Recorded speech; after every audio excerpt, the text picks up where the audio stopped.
ਤਰੀਕ ਨੂੰ ਆਉਣ ਵਾਲੀ 8 ਨਵੰਬਰ ਨੂੰ ਵਿਧਾਨ ਸਭਾ ਦਾ ਸੈਸ਼ਨ ਬੁਲਾਉਣ ਜਾ ਰਹੇ ਹਾਂ। ਇਹਨਾਂ ਨੂੰ ਰੱਦ ਕਰਾਂਗੇ। 8 ਤਰੀਕ ਤੱਕ ਸਾਡੀ ਮੰਗ ਹੈ ਕਿ ਇਹਨਾਂ ਨੂੰ ਰੱਦ ਕਰ ਦਿੱਤਾ ਜਾਵੇ। BSF ਦੀ ਜਿਹੜੀ ਰੇਂਜ ਹੈ ਉਹ 15 ਕਿਲੋਮੀਟਰ ਤੋਂ ਵਧਾ ਕੇ 50 ਕਿਲੋਮੀਟਰ ਕਰ ਦਿੱਤੀ ਗਈ। ਇਹ ਜਿਹੜੀ ਨੋਟੀਫਿਕੇਸ਼ਨ ਹੋਈ ਹੈ ਇਸ ਨੂੰ ਵਾਪਸ ਲੈ ਲਿਆ ਜਾਵੇ। ਅਦਰਵਾਈਜ਼ ਸਾਡੀ ਮਜਬੂਰੀ ਹੋਏਗੀ ਕਿ ਅਸੀਂ ਇਹਨੂੰ ਰੱਦ ਕਰਾਂਗੇ। ਉਹਦੇ ਨਾਲ ਕਨਸਟੀਟਿਊਸ਼ਨਲ ਕ੍ਰਾਈਸਿਸ ਆਉਣਗੇ, ਸੈਂਟਰ ਸਟੇਟ ਦੇ ਰਿਲੇਸ਼ਨ ਖਰਾਬ ਹੋਣਗੇ। ਇਸ ਤਰ੍ਹਾਂ ਦੀ ਗਤੀਵਿਧੀਆਂ 'ਚ ਪੰਜਾਬ ਸਰਕਾਰ ਨੂੰ ਕੇਂਦਰ ਸਰਕਾਰ ਨਾ ਪਾਵੇ। ਪੰਜਾਬ ਵਿਚਲੀਆਂ 9 ਸਹਿਕਾਰੀ ਖੰਡ ਮਿੱਲਾਂ ਵੱਲੋਂ ਗੰਨਾ ਕਾਸ਼ਤਕਾਰਾਂ ਨੂੰ ਬਣਦੀ ਕੁੱਲ ਅਦਾਇਗੀ ਦਾ ਭੁਗਤਾਨ ਸਤੰਬਰ ਦੇ ਪਹਿਲੇ ਹਫ਼ਤੇ ਗੰਨਾ ਕਾਸ਼ਤਕਾਰਾਂ ਨੂੰ ਕਰ ਦਿੱਤੀ ਗਈ ਹੈ। ਸਹਿਕਾਰਿਤਾ ਵਿਭਾਗ ਕਿਸਾਨਾਂ ਦੀ ਭਲਾਈ ਲਈ ਵਚਨਬੱਧ ਹੈ ਤੇ ਉਹਨਾਂ ਦੀ ਬਕਾਇਆ ਰਾਸ਼ੀ ਦੀ ਮੁਕੰਮਲ ਅਦਾਇਗੀ ਲਈ ਸਰਕਾਰ ਵੱਲੋਂ ਸਾਲ 2021-2022 ਦੇ ਬਜਟ ਵਿੱਚ 300 ਕਰੋੜ ਰੁਪਏ ਦਾ ਪ੍ਰਾਵਧਾਨ ਕੀਤਾ ਗਿਆ ਹੈ। ਸੂਬੇ ਵਿਚਲੀਆਂ 9 ਸਹਿਕਾਰੀ ਖੰਡ ਮਿੱਲਾਂ ਵੱਲੋਂ ਸਾਲ 2019-2020 ਦੀ ਬਣਦੀ ਕੁੱਲ ਅਦਾਇਗੀ 486.24 ਕਰੋੜ ਰੁਪਏ ਪਹਿਲਾਂ ਹੀ ਗੰਨਾ ਕਾਸ਼ਤਕਾਰਾਂ ਨੂੰ ਕੀਤੀ ਜਾ ਚੁੱਕੀ ਹੈ। 2020-2021 ਦੀ ਬਣਦੀ ਕੁੱਲ ਰਾਸ਼ੀ 472.10 ਕਰੋੜ ਰੁਪਏ ਵਿੱਚੋਂ 470.25 ਕਰੋੜ ਰੁਪਏ ਦਾ ਪਹਿਲਾਂ ਹੀ ਭੁਗਤਾਨ ਹੋ ਚੁੱਕਾ ਹੈ। ਭਾਰਤ ਸਰਕਾਰ ਵੱਲੋਂ ਬਾਕੀ ਭੁਗਤਾਨ ਮਿਲਣ ਉੱਤੇ ਬਕਾਇਆ ਰਾਸ਼ੀ 1 ਕਰੋੜ 85 ਲੱਖ ਰੁਪਏ ਵੀ ਅਦਾ ਕਰ ਦਿੱਤੀ ਜਾਵੇਗੀ। मैं Paramvir Singh sugar mill Bhogpur chairman ਤੇ ਅਸੀਂ ਜਿਹੜਾ ਪਿਛਲੇ ਸਾਲ ਦਾ ਜਿੰਨਾ ਵੀ ਗੰਨਾ ਪੀੜਿਆ ਤੇ ਅਸੀਂ ਉਹਦੀ ਨਗਦ ਭੁਗਤਾਨ ਕੀਤਾ ਗਿਆ। ਅਸੀਂ ਪੰਜਾਬ ਸਰਕਾਰ ਦਾ ਧੰਨਵਾਦ ਕਰਦੇ ਹਾਂ। ਸਾਡੇ ਜਿਹੜਾ ਗੰਨੇ ਦਾ ਭਾਅ ਸੀ 310 ਤੋਂ 360 ਕੀਤਾ। ਮੈਂ ਰਮਨਦੀਪ ਸਿੰਘ ਕਲਿਆਣਾ ਰਾਜਪੂਤਾਂ ਦਾ ਕਿਸਾਨ ਹਾਂ ਜੋ ਇੱਥੇ ਮਿਲ 'ਚ ਗੰਨਾ ਦੇ ਰਿਹਾ। ਕਾਫੀ ਜ਼ਿਮੀਂਦਾਰ ਆਲੇ-ਦੁਆਲੇ ਏਰੀਏ ਦੇ ਖੁਸ਼ ਹਨ।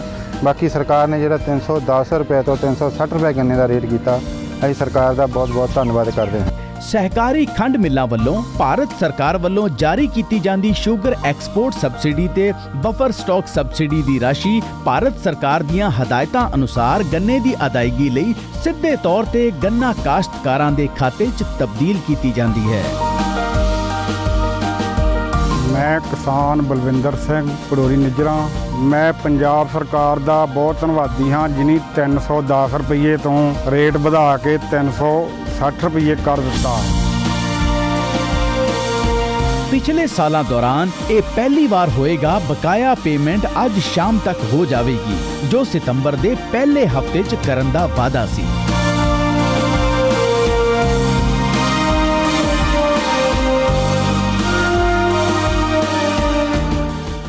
ਸਵਾਗਤ ਹੈ ਜੀ ਆਇਆਂ ਨੂੰ। ਅੱਜ ਕੈਬਨਿਟ ਵਿਸ਼ੇਸ਼ ਤੌਰ ਤੇ ਲੁਧਿਆਣਾ ਦੇ ਵਿੱਚ ਰੱਖੀ ਗਈ ਹੈ। ਹੁਣੇ ਅਸੀਂ ਕੈਬਨਿਟ ਸਮਾਪਤ ਕੀਤੀ ਹੈ, ਇਸ ਲਈ ਤੁਹਾਡੇ ਰੂਬਰੂ ਹੋਇਆ। ਪੰਜਾਬ ਦੇ ਲਈ ਬੜਾ ਉਤਸ਼ਾਹ ਹੈ ਇਨਵੈਸਟਰਾਂ ਦਾ। ਉਹਦੇ ਲਈ ਇਨਵੈਸਟਮੈਂਟ ਸਮਿਟ ਵੀ ਅੱਜ ਲੁਧਿਆਣੇ ਦੇ ਵਿੱਚ ਹੈ। ਕੱਲ੍ਹ ਵੱਡੇ ਇੰਡਸਟਰੀਅਲਿਸਟਾਂ ਨਾਲ ਮੋਹਾਲੀ ਦੇ ਵਿੱਚ ਹੋਈ ਸੀ। ਮੈਂ ਪਹਿਲਾਂ ਕੈਬਨਿਟ ਦੀ ਮੀਟਿੰਗ ਬਾਰੇ ਗੱਲ ਕਰਾਂਗਾ ਕਿ ਅੱਜ ਪੰਜਾਬ ਸਰਕਾਰ, ਪੰਜਾਬ ਦੀ ਕੈਬਨਿਟ ਨੇ ਪਾਸ ਕੀਤਾ ਹੈ ਕਿ ਅਸੀਂ 8 ਸਪੈਸ਼ਲ ਸੈਸ਼ਨ ਵਿਧਾਨ ਸਭਾ ਦਾ, ਉਹਦਾ ਮੇਨ ਮਕਸਦ ਹੈ ਕਿ ਜਿਹੜੇ ਖੇਤੀ ਦੇ ਕਾਲੇ ਕਾਨੂੰਨ ਕੇਂਦਰ ਸਰਕਾਰ ਨੇ ਬਣਾਏ, ਪੰਜਾਬ ਸਰਕਾਰ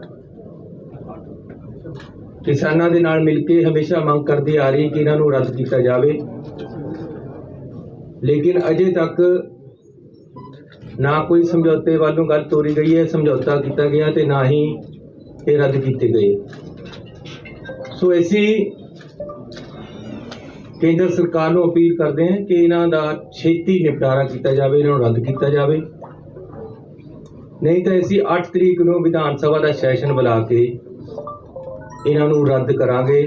8 ਤਰੀਕ ਤੱਕ ਸਾਡੀ ਮੰਗ ਹੈ ਕਿ ਇਹਨਾਂ ਨੂੰ ਰੱਦ ਕਰ ਦਿੱਤਾ ਜਾਵੇ।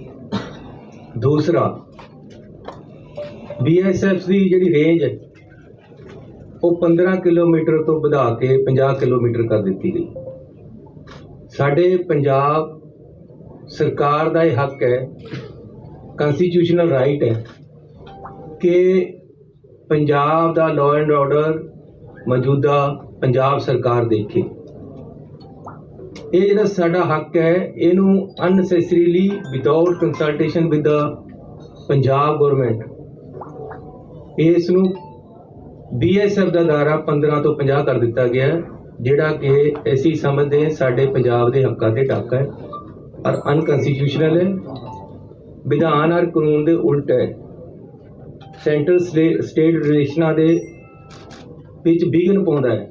ਫੈਡਰਲ ਸਿਸਟਮ ਜੋ ਸਾਡਾ ਹੈ ਉਸ ਦੀ ਭਾਵਨਾ ਦੇ ਕਨਸਟੀਟਿਊਸ਼ਨ ਦੀ ਭਾਵਨਾ ਦੇ ਉਲਟ ਹੈ। ਇਸ ਕਰਕੇ ਅਸੀਂ ਸਾਰੀਆਂ ਪਾਰਟੀਆਂ ਦੀ ਇੱਕ ਜੁਆਇੰਟ ਮੀਟਿੰਗ ਬੁਲਾਈ ਸੀ, ਜਿਹਦੇ ਵਿੱਚ ਸਾਰੀਆਂ ਪਾਰਟੀਆਂ ਨੇ ਮਿਲ ਕੇ ਇਹ ਚਿੰਤਾ ਜ਼ਾਹਰ ਕੀਤੀ ਹੈ ਕਿ ਇਹ ਗਲਤ ਹੋਇਆ, ਨਹੀਂ ਹੋਣਾ ਚਾਹੀਦਾ। ਇਸ ਤੋਂ ਕੇਂਦਰ ਦੇ ਜਿਹੜੇ ਮਨਸੂਬੇ ਹੈ ਉਹ ਸਾਨੂੰ ਚੰਗੇ ਨਹੀਂ ਜਾਪ ਰਹੇ। ਇਸ ਲਈ ਇਹਦੇ ਬਾਰੇ ਵੀ ਇੱਕ ਸਪੈਸ਼ਲ ਸੈਸ਼ਨ ਅਸੀਂ ਵਿਧਾਨ ਸਭਾ ਦਾ 8 ਤਰੀਕ ਨੂੰ ਬੁਲਾਇਆ ਔਰ ਅਸੀਂ ਮੰਗ ਵੀ ਕਰਦੇ ਹਾਂ ਕਿ 8 ਤਰੀਕ ਤੋਂ ਪਹਿਲਾਂ ਇਹ ਜਿਹੜੀ ਨੋਟੀਫਿਕੇਸ਼ਨ ਹੋਈ ਹੈ ਇਸ ਨੂੰ ਵਾਪਸ ਲੈ ਲਿਆ ਜਾਵੇ। ਅਦਰਵਾਈਜ਼ ਸਾਡੀ ਮਜਬੂਰੀ ਹੋਏਗੀ ਕਿ ਅਸੀਂ ਇਹਨੂੰ ਰੱਦ ਕਰਾਂਗੇ। ਉਹਦੇ ਨਾਲ ਕਨਸਟੀਟਿਊਸ਼ਨਲ ਕ੍ਰਾਈਸਿਸ ਆਉਣਗੇ, ਸੈਂਟਰ ਸਟੇਟ ਦੇ ਰਿਲੇਸ਼ਨ ਖਰਾਬ ਹੋਣਗੇ। ਇਸ ਤਰ੍ਹਾਂ ਦੀ ਗਤੀਵਿਧੀਆਂ 'ਚ ਪੰਜਾਬ ਸਰਕਾਰ ਨੂੰ ਕੇਂਦਰ ਸਰਕਾਰ ਨਾ ਪਾਵੇ। ਅਸੀਂ ਮੰਗ ਕਰਦੇ ਹਾਂ ਕਿ ਇਹਨਾਂ ਨੂੰ 8 ਤਰੀਕ ਤੱਕ ਨੋਟੀਫਿਕੇਸ਼ਨ ਵਾਪਸ ਲੈ ਲਿਆ ਜਾਵੇ, ਇਹਦਾ ਹੱਲ ਕੱਢਿਆ ਜਾਵੇ।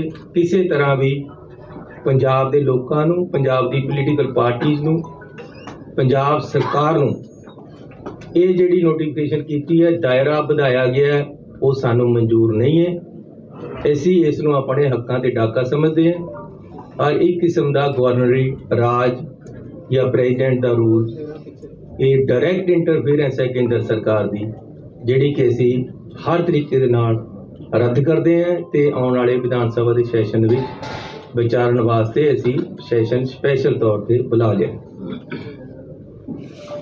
ਅਗਲੀ ਹੁਣ ਮੈਂ ਤੁਹਾਡੇ ਨਾਲ ਗੱਲ ਕਰਨੀ ਹੈ ਕਿ ਇੰਡਸਟਰੀ ਤੇ ਵਪਾਰੀ ਇਹਨਾਂ ਨੂੰ ਜਿਹੜੀਆਂ ਰਾਹਤਾਂ ਦੀ ਜ਼ਰੂਰਤ ਹੈ ਤਾਂ ਕਿ ਸਾਡਾ ਵਪਾਰ ਪੰਜਾਬ ਦੇ ਵਿੱਚ ਵਧੇ ਫੁੱਲੇ, ਸਾਡੀ ਇੰਡਸਟਰੀ ਪੰਜਾਬ ਦੇ ਵਿੱਚ ਵਧੇ ਫੁੱਲੇ, ਉਹਦੇ ਬਾਰੇ ਸਾਡੀਆਂ ਲਗਾਤਾਰ ਕਈ ਮੀਟਿੰਗਾਂ ਇੰਡਸਟਰੀ ਤੇ ਵਪਾਰੀਆਂ ਦੇ ਨਾਲ ਹੋਈਆਂ। ਉਸ ਸੰਬੰਧ ਦੇ ਵਿੱਚ ਅੱਜ ਅਸੀਂ ਕੁਝ ਰਾਹਤਾਂ ਮੈਂ ਤੁਹਾਨੂੰ ਦੱਸਣ ਜਾ ਰਿਹਾ ਜਿਹੜੀਆਂ ਪੰਜਾਬ ਸਰਕਾਰ ਇੰਡਸਟਰੀ ਤੇ ਵਪਾਰੀਆਂ ਨੂੰ ਦੇ ਰਹੀ। ਸਭ ਤੋਂ ਜ਼ਰੂਰੀ ਹੈ ਕਿ ਦੁਕਾਨਦਾਰ ਜਿਹੜਾ ਬਾਜ਼ਾਰ ਦੇ ਵਿੱਚ ਬੈਠਾ ਹੈ ਉਹਨਾਂ ਨੂੰ ਇੱਕ ਚੰਗਾ ਮਾਹੌਲ ਸਰਕਾਰ ਵੱਲੋਂ ਮਿਲੇ। ਇਸ ਲਈ ਅਸੀਂ ਇੰਸਪੈਕਟਰੀ ਰਾਜ ਹੈ ਜਿਹੜਾ ਇਹ ਖਤਮ ਕਰਨਾ ਹੈ ਪੰਜਾਬ 'ਚ। ਅਸੀਂ ਇੱਕ ਚੰਗਾ ਮਾਹੌਲ ਦੁਕਾਨਦਾਰ ਨੂੰ ਦੇਣਾ। ਪੁਲਿਸ ਕਿਸੇ ਤਰ੍ਹਾਂ ਉਹਨਾਂ ਦੇ ਕੰਮ 'ਚ ਇੰਟਰਫੇਅਰ ਨਾ ਕਰੇ, ਟੈਕਸੇਸ਼ਨ ਵਾਲੇ ਅਨਨੈਸੈਸਰੀ ਤੰਗ ਨਾ ਕਰੇ, ਦੁਕਾਨਦਾਰਾਂ ਨੂੰ, ਵਪਾਰੀਆਂ ਨੂੰ ਕਿਸੇ ਤਰ੍ਹਾਂ ਵੀ ਸਰਕਾਰ ਦਾ ਕੋਈ ਅਨਨੈਸੈਸਰੀ ਦਬਾਅ ਨਾ ਹੋਵੇ, ਇਹ ਅਸੀਂ ਇਨਸ਼ੋਰ ਕਰਨਾ ਹੈ। ਉਹਦੇ ਵਾਸਤੇ ਅਸੀਂ ਹਦਾਇਤਾਂ ਜਾਰੀ ਕਰ ਦਿੱਤੀਆਂ। ਜਿਵੇਂ ਹੁਣ ਦੀਵਾਲੀ ਆਈ ਹੈ, ਦੀਵਾਲੀ ਵਿੱਚ ਪੁਲਿਸ ਵਾਲੇ ਕੀ ਕਰਦੇ ਹੈ, ਪਹਿਲਾਂ ਸਾਰਿਆਂ ਦੇ ਪਟਾਕੇ ਚਕਾ ਦੇਣਗੇ, ਸ਼ਾਮ ਨੂੰ ਲਵਾ ਦੇਣਗੇ। ਇਹ ਸਿਸਟਮ ਨਹੀਂ ਹੈ। ਕੋਈ ਦੁਕਾਨਦਾਰ ਆਪਣੇ ਬਾਹਰ ਪਟਾਕੇ ਵੇਚਣਾ ਚਾਹੁੰਦਾ, ਉਹਨੂੰ ਵੇਚਣ ਦਿਓ। ਪੋਲਿਊਸ਼ਨ ਦੇ ਜਿਹੜੇ ਤੁਸੀਂ ਨਾਰਮ ਸੈੱਟ ਕਰ ਦਿਓ। ਕੋਈ ਖੇਲ ਖਿੱਲਾ ਵੇਚਣਾ ਚਾਹੁੰਦਾ, ਉਹਨੂੰ ਵੇਚਣ ਦਿਓ।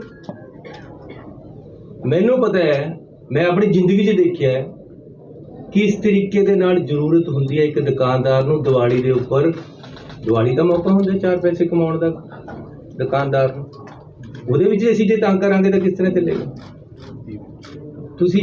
ਮੈਂ ਤੁਹਾਨੂੰ ਆਪਣੀ ਦੱਸਦਾ, ਜਦ ਮੈਂ ਪੜ੍ਹਦਾ ਸੀ ਮੇਰੇ ਪਿਤਾ ਜੀ ਦੀ ਟੈਂਟਾਂ ਦੀ ਦੁਕਾਨ ਸੀ। मैं आप अपनी दुकान के अगे, मेरे फादर है ਜਿਹੜੇ ਉਹ ਕਹਿੰਦੇ ਸੀ ਚੰਗਾ ਕੰਮ ਕਰਨ ਦੇ ਵੀ ਸ਼ਰਮ ਨਹੀਂ ਹੋਣੀ ਚਾਹੀਦੀ। मैं आप अपने दुकान के मूहरे मंजा ला के पटाके बेचे, मेरा साल का खर्चा पढ़ाई का निकल गया। मैं आप अपनी दुकान के मूहरे खेल खीलां बेचियां, ਉਹਦੇ ਨਾਲ ਦੁਕਾਨਦਾਰ ਨੂੰ ਇਨਕਮ ਹੁੰਦੀ ਹੈ। ਸੋ ਅੱਜ ਦੁਕਾਨਦਾਰ, ਜੇ ਅਸੀਂ ਸਰਕਾਰ ਵਿੱਚ ਹੈ ਤਾਂ ਦੁਕਾਨਦਾਰ ਤੰਗ ਨਹੀਂ ਹੋਣਾ ਚਾਹੀਦਾ। ਮੈਂ ਵੀ ਦੁਕਾਨਦਾਰ ਹਾਂ, ਇਸ ਲਈ ਅਸੀਂ ਇੰਸਪੈਕਟਰੀ ਰਾਜ, ਪੁਲਿਸ ਦੀ ਇੰਟਰਫੀਰੈਂਸ, ਦੁਕਾਨਦਾਰ ਬਾਜ਼ਾਰਾਂ ਦੇ ਵਿੱਚ, ਵਪਾਰੀਆਂ ਦੇ ਕੰਮਾਂ ਦੇ ਵਿੱਚ, ਫੈਕਟਰੀਆਂ ਦੇ ਵਿੱਚ ਬਿਲਕੁਲ ਬੰਦ ਕਰਨੀ।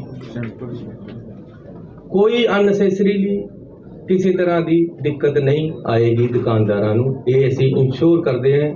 ਚੰਗੇ ਸ਼ਹਿਰ, ਚੰਗੇ ਬਾਜ਼ਾਰ ਅਸੀਂ ਕਰਨਾ ਚਾਹੁੰਦੇ ਹਾਂ। ਉਹਦੇ ਵਾਸਤੇ ਕੁਝ ਐਲਾਨ ਅਸੀਂ ਅੱਜ ਕਰਨ ਜਾ ਰਹੇ ਹਾਂ।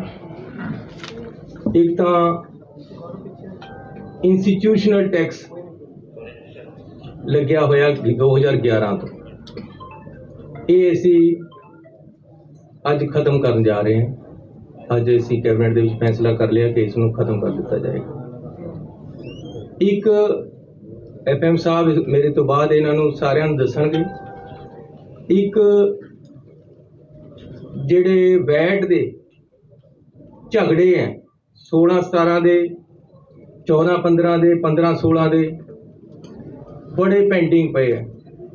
48,000 ਬੰਦਾ ਵਪਾਰੀ ਨੂੰ ਹਰ ਮਹੀਨੇ ਬੁਲਾ ਲੈਂਦੇ, ਅਨਨੈਸੈਸਰੀ ਉਹਦੇ ਚੱਕਰ ਲਾ ਰਹੇ ਹੈ, ਤੇ ਉਹ ਸਾਰੇ ਅਸੀਂ ਉਹਦੇ ਜੋ 40,000 ਹੈ ਜਿਹੜੇ ਉਹਨਾਂ ਨੂੰ ਇਸ ਤਰ੍ਹਾਂ ਛੱਡ ਰਹੇ ਕਿ ਅਸੀਂ ਇਹ ਝਗੜੇ ਹੀ ਖਤਮ ਕਰ ਦੇਣੇ। ਅਸੀਂ ਇੱਥੇ ਤੁਹਾਨੂੰ ਅੱਗੇ ਨੂੰ ਬੁਲਾਏਗਾ ਨਹੀਂ ਮੇਰਾ ਟੈਕਸੇਸ਼ਨ ਇੰਸਪੈਕਟਰ, ਸਾਰੇ ਵਪਾਰੀ ਉਸ ਤੋਂ ਅਸੀਂ ਕੱਢ ਰਹੇ। ਸਿਰਫ 8,000 ਵਪਾਰੀ ਹੈ ਜਿਨ੍ਹਾਂ ਕਨੀ ਲੱਖ ਰੁਪਏ ਤੋਂ ਜ਼ਿਆਦਾ ਬਕਾਏ ਹੈ, ਜਿਨ੍ਹਾਂ ਦਾ ਟੈਕਸ ਪੈ ਕੇ ਜ਼ਿਆਦਾ ਹੋ ਗਏ ਹੈ, ਉਹਨਾਂ ਨੂੰ ਵੀ ਅਸੀਂ ਕਹਿ ਰਹੇ ਹਾਂ 110 ਸੈਟਲਮੈਂਟ ਕਰ ਲਓ। 30% ਪੈਸਾ ਉਹ ਜਿੰਨਾ ਉਹਦਾ ਬਣਦਾ ਉਹਦਾ ਜਮ੍ਹਾਂ ਕਰਾ ਦੇਣ, ਉਹ ਵੀ 2 ਕਿਸ਼ਤਾਂ 'ਚ। 20%, 30% ਦਾ 20% ਤਾਂ ਸਾਨੂੰ ਉਹ ਇਸ ਸਾਲ 'ਚ ਦੇ ਦੇਣ ਫਾਈਨੈਂਸ਼ੀਅਲ ਈਅਰ 'ਚ, 80% ਅਗਲੇ 'ਚ ਦੇ ਦੇਣ। ਸੋ ਇੱਕ ਵੱਡੀ ਰਾਹਤ ਜਿਹੜੀ ਅਸੀਂ ਇਹ ਵੈਟ ਦੇ ਜਿਹੜੇ ਪੁਰਾਣੇ ਕੇਸ ਚਲੇ ਆ ਰਹੇ ਬੜੇ ਲੰਬੇ ਸਮੇਂ ਤੋਂ, ਉਹਨਾਂ ਨੂੰ ਅਸੀਂ ਖਤਮ ਕਰ ਰਹੇ ਹਾਂ। ਇਸ ਤੋਂ ਇਲਾਵਾ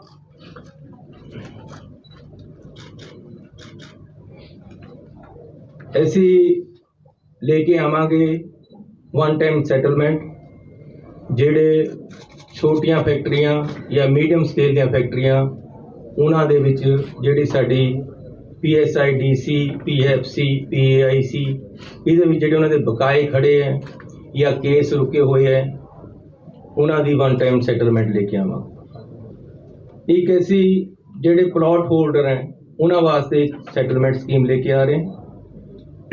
ਇੱਕ ਵੱਡਾ ਜਿਹੜਾ ਮਸਲਾ ਹੈ ਕਿ ਜਿਹੜੀ ਮੀਡੀਅਮ ਸਕੇਲ ਇੰਡਸਟਰੀ ਹੈ ਉਹਨਾਂ ਨੂੰ ਬਿਜਲੀ ਦੇ ਅਸੀਂ 5 ਰੁਪਏ ਕਿਹਾ ਸੀ, ਲੇਕਿਨ ਫਿਕਸ ਚਾਰਜ ਲੱਗਦੇ, ਉਹਦੇ ਨਾਲ ਉਹਨਾਂ ਦਾ ਬਿੱਲ ਬੜਾ ਵੱਧ ਜਾਂਦਾ ਹੈ। ਉਹਨਾਂ ਦੀ ਬੜੀ ਡਿਮਾਂਡ ਹੈ ਕਿ ਛੋਟੀ ਇੰਡਸਟਰੀ ਜਾਂ ਜਿਹੜੀ ਵੱਡੀ ਇੰਡਸਟਰੀ ਉਹਦੇ ਵਿੱਚ ਛੱਡ ਕੇ ਜਿਹੜੀ ਮੀਡੀਅਮ ਹੈ, ਜਿਹੜੇ ਕਿ ਜ਼ਿਆਦਾ ਹੈ, ਉਹਨਾਂ ਨੂੰ ਦਿੱਕਤ ਆ ਰਹੀ, ਫਿਕਸ ਚਾਰਜ ਬਹੁਤ ਪੈ ਰਹੇ ਬਿਜਲੀ ਦੇ। ਉਹ ਅਸੀਂ ਅੱਜ 50% ਕਰ ਰਹੇ ਹਾਂ, ਉਹਨਾਂ ਨੂੰ ਰਿਆਇਤ ਦੇ ਰਹੇ ਹਾਂ 50% ਫਿਕਸ ਚਾਰਜ ਦੀ, ਜਿਹਦੇ ਨਾਲ ਉਹਨਾਂ ਨੂੰ ਵੱਡਾ ਫਾਇਦਾ ਹੋਏਗਾ।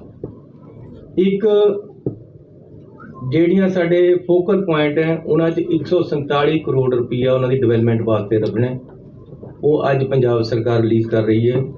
ਉੱਥੇ ਟੋਟਲ ਡਿਵੈਲਪਮੈਂਟ ਅਸੀਂ ਕਰਾ ਦੇਣੀ। ਇਸ ਤੋਂ ਇਲਾਵਾ CLU ਜਿੱਥੇ ਫੋਕਲ ਪੁਆਇੰਟ ਹੈ, ਇੰਡਸਟਰੀਅਲ ਸਟੇਟ ਹੈ, CLU ਦੀ ਕੋਈ ਲੋੜ ਨਹੀਂ। ਉਸ ਤੋਂ ਬਾਹਰ ਵੀ ਇੰਡਸਟਰੀ ਕਿਸੇ ਨੇ ਲਾਉਣੀ ਹੈ, ਅਸੀਂ ਉਹ CLU ਦੀ ਜਿਹੜਾ ਸਿਸਟਮ ਹੈ ਉਹਦੇ 'ਚ ਇੱਕ ਸਕੀਮ ਲਿਆ ਕੇ ਉਹਨੂੰ ਠੀਕ ਕਰ ਰਹੇ ਹਾਂ। ਇੰਡਸਟਰੀ ਜੇ ਕਿਸੇ ਨੇ ਲਗਾਣੀ ਹੈ ਤਾਂ ਕਾਨੂੰਨ ਇਹ ਹੈ ਕਿ ਜੀ 6 ਕਰਮ ਦਾ ਰਸਤਾ ਸਿਰੇ ਤੋਂ ਚੱਲਦਾ ਆ ਰਿਹਾ ਹੋਵੇ। ਉਹ ਸਿਰੇ ਤੋਂ ਚੱਲਦਾ ਆ ਨਹੀਂ ਰਿਹਾ ਹੁੰਦਾ, ਪਿੰਡ 'ਚ ਕਿਤੇ ਨੇ ਆ ਕੇ ਜਾ ਕੇ ਇੰਡਸਟਰੀ ਲਗਾਣੀ ਹੈ, 6 ਕਰਮ ਦਾ ਰਸਤਾ ਕਿੱਥੇ ਤੇ ਬਣਾਵੇ। ਸੋ ਅਸੀਂ ਇਹ ਫੈਸਲਾ ਕੀਤਾ ਹੈ ਕਿ 4 ਕਰਮ ਦਾ ਹੋਵੇ, ਕਿਉਂਕਿ 4 ਕਰਮ ਦੇ ਰਸਤੇ ਬਹੁਤ ਹੈ, 24 ਫੁੱਟ ਦੇ, 22 ਫੁੱਟ ਦੇ, ਤੇ ਜੇ ਜਿੱਥੇ ਉਹਨੇ ਇੰਡਸਟਰੀ ਲਗਾਣੀ ਉਹ ਉੱਥੇ ਆਪਣੇ ਅੱਗੇ 50 ਫੁੱਟ ਦਾ ਛੱਡ ਦੇਗਾ, ਜਿਵੇਂ ਜਿਵੇਂ ਇੰਡਸਟਰੀ ਲੱਗਦੀ ਜਾਏਗੀ ਉਸ ਤਰ੍ਹਾਂ 50 ਫੁੱਟ ਛੱਡ ਕਰੇਗਾ। ਇੱਕ ਅਸੀਂ ਅੱਜ ਅਨਾਉਂਸ ਕਰ ਰਹੇ ਹਾਂ ਕਿ ਐਗਜ਼ੀਬਿਸ਼ਨ ਸੈਂਟਰ ਇੱਕ ਅੰਮ੍ਰਿਤਸਰ ਦੇ ਵਿੱਚ ਬਣੇਗਾ, ਜਿਹਦੀ ਕਿ ਬੜੀ ਜ਼ਰੂਰਤ ਹੈ ਔਰ ਇੰਡਸਟਰੀ ਦੀ ਬਹੁਤ ਬੜੀ ਡਿਮਾਂਡ ਹੈ। ਇੱਕ ਚੰਡੀਗੜ੍ਹ ਦੇ ਨੇੜੇ ਅਸੀਂ ਫਿਲਮ ਸਿਟੀ ਬਣਾਉਣ ਜਾ ਰਹੇ ਹਾਂ, ਉਹਦੀ ਵੀ ਅੱਜ ਮੈਂ ਤੁਹਾਡੇ ਇੱਥੇ ਅਨਾਉਂਸਮੈਂਟ ਕਰ ਰਿਹਾ ਕਿ ਅਸੀਂ ਬੜੀ ਛੇਤੀ ਇੱਕ ਫਿਲਮ ਸਿਟੀ ਚੰਡੀਗੜ੍ਹ ਦੇ ਨੇੜੇ ਲੈ ਕੇ ਆ ਰਹੇ। ਇੱਕ ਬਹੁਤ ਬੜੀ ਡਿਮਾਂਡ ਹੈ ਕਿ ਪੱਟੀ ਮੱਖੂ ਰੇਲ ਲਿੰਕ ਹੈ ਜਿਹੜੀ ਉਹਨੂੰ ਅੱਗੇ ਵਧਾਇਆ ਜਾਵੇ।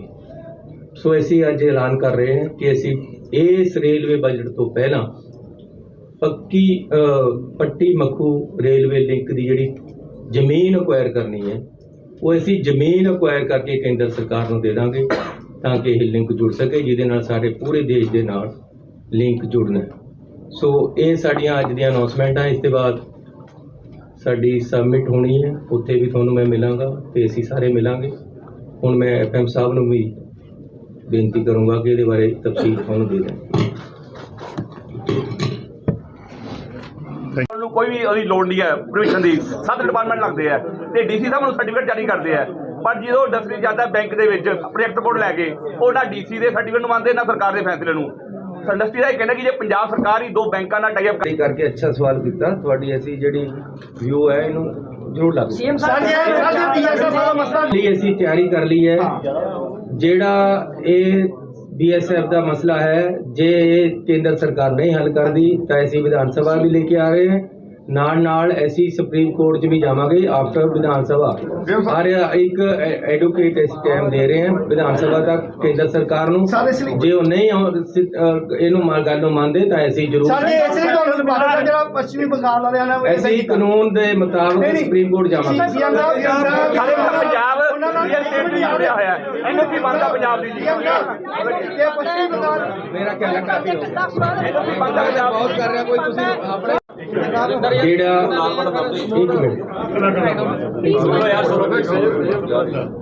ਬਾਬੂ ਜੀ ਨੇ ਕਿਹਾ ਕਿ ਜਿਹੜੇ ਐਗਰੀਕਲਚਰ ਕਾਨੂੰਨ ਹੈ ਉਹ ਪਹਿਲਾਂ ਪੰਜਾਬ ਸਰਕਾਰ ਰੱਦ ਕਰ ਚੁੱਕੀ। ਐਦਾਂ ਨਹੀਂ ਹੈ, ਪਹਿਲਾਂ ਸਾਡੀ ਪਿਛਲੀ ਸਰਕਾਰ ਨੇ ਇਹਨਾਂ ਨੂੰ ਅਮੈਂਡ ਕੀਤਾ ਸੀ, ਲੇਕਿਨ ਅਸੀਂ ਅਮੈਂਡਿੰਗ ਨੂੰ ਨਾ ਮੰਨ ਕੇ, ਕਿਉਂਕਿ ਕਿਸਾਨ ਚਾਹੁੰਦੇ ਆ ਰੱਦ ਹੋਣ, ਇਸ ਕਰਕੇ ਅਸੀਂ 7 ਤਰੀਕ ਨੂੰ ਇਹਨਾਂ ਨੂੰ ਮੂਲ ਤੋਂ ਰੱਦ ਕਰਾਂਗੇ ਕਿ ਅਸੀਂ ਇਹਨਾਂ ਨੂੰ ਨਹੀਂ ਮੰਨਦੇ। ਚੰਨੀ